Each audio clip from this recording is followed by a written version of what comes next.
Anglo-French, Hitler would have been confronted with the prospect of a two-front war, which Germany could not afford in 1939–40.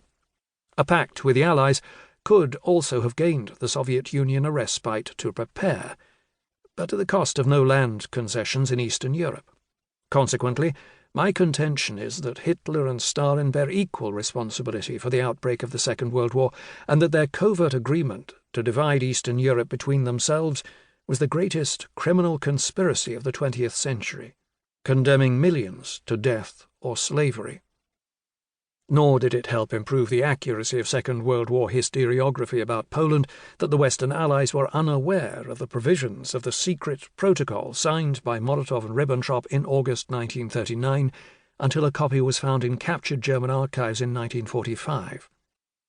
Although there was plenty of circumstantial evidence in 1941 to support the notion of German-Soviet collusion to destroy Poland, the Western Allies refused to seriously consider it, due to fear of upsetting their newfound ally, Joseph Stalin.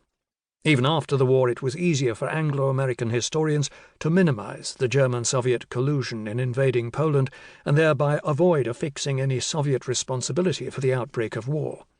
Meanwhile, Soviet historians continued to deny the existence of the secret protocol for 50 years, until August 1989. In April 1990, the Russian government also admitted responsibility for the Katyn Forest massacre, and that Stalin had ordered the execution of 20,000 captured Polish prisoners. This admission further highlighted the similar methods used by both the Third Reich and the Soviet Union in exterminating enemies of their regimes.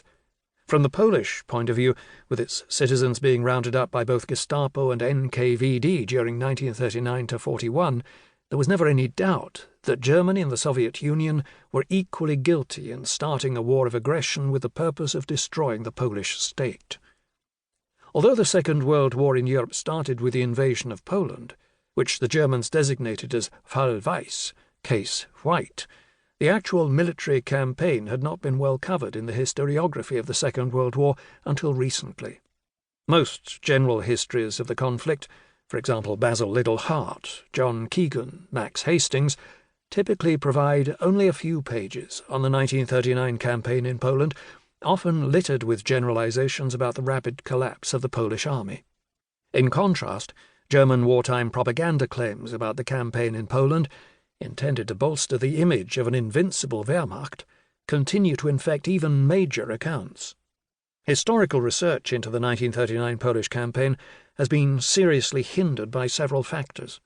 First, ignorance of the Polish language and Polish sources has limited use of materials from that side, although the Polish Central Military Archives, Centralne Archiwum Wojskowe, or CAW, was evacuated to the West in 1939, its reconstitution in Warsaw during the Soviet period kept it in the shadows until the 1990s.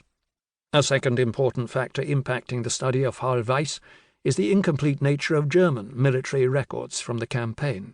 Many of the German division and corps-level diaries from 1939 were damaged or destroyed by Allied bombing during the war.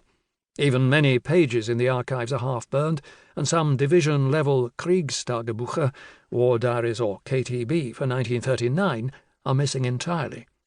Due to the relative dearth of official documents and the bias towards German accounts, a number of misconceptions about the 1939 Polish campaign have lingered for many decades, despite some efforts to debunk them. The three primary misconceptions about the campaign are: 1. The Luftwaffe succeeded in destroying the Polish Air Force, Lotnictwo Wojskowe, or LW, at the onset of the war, and mostly on the ground. 2. Polish doctrine was foolish, outdated, and too reliant on horsed cavalry, as demonstrated by examples of Polish cavalry charging German tanks. 3. The Polish armed forces were equipped with obsolete equipment and lacked the means to develop modern weapons. Examples of the first misconception occurred when Martin Gilbert claimed in his 1989 history that air attacks destroyed much of the Defender's air force while it was still on the ground. Even Donald Watts' magisterial How War Came made a similar claim. A year later, John Keegan made a similar claim that by the end of the 1st of September, the Polish Air Force had largely ceased to exist, many of its aircraft having been caught on the ground and destroyed by the Luftwaffe.